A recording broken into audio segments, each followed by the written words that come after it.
Il y a des risques, entre guillemets, externes qui existent toujours avec le principe des sanctions américaines qui existent toujours contre l'Iran, alors qui ne sont plus liées au nucléaire, mais qui sont liées effectivement à la question de la démocratie en Iran, la question des droits de l'homme, la question du soutien au terrorisme. Donc ces sanctions existent toujours, concernent des entités en Iran. Donc une entreprise, par exemple française, qui commence à travailler avec l'Iran, doit faire attention de ne pas travailler avec des entités qui sont toujours sur les listes américaines. Puis il y a beaucoup de problèmes à l'intérieur de l'Iran. On a le secteur public qui contrôle 80% de l'économie, ça veut dire beaucoup de bureaucratie, beaucoup de règlements, beaucoup de corruption.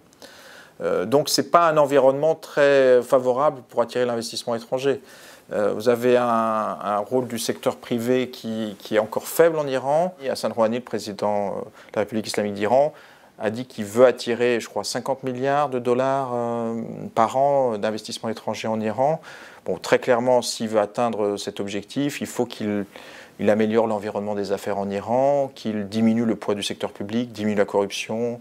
Le secteur privé iranien lui demande depuis longtemps de simplifier les réglementations et puis qu'il augmente le poids du secteur privé. Bon, derrière sa volonté d'augmenter, cet objectif d'augmenter le poids du secteur privé, il y aura sans doute une lutte politique parce que des groupes parapublics qui gênent le développement du secteur privé ou qui sont prêts à racheter des entreprises publiques les plus intéressantes sont des groupes liés au Pasdaran en fondation, donc gênent le développement du secteur privé. Et l'économie est vraiment un domaine sur lequel l'attendent les Iraniens. Alors, tout le monde est très content que l'accord sur le nucléaire est abouti, que les sanctions soient levées, mais la situation économique est catastrophique avec l'effondrement du prix du pétrole depuis l'été 2014. Donc le chômage est élevé, notamment le chômage des jeunes diplômés. Donc les Iraniens attendent véritablement un relèvement de l'économie. Et c'est sur ce terrain qu'en partie, voilà, le succès de sa politique de normalisation avec l'Occident sera jugé.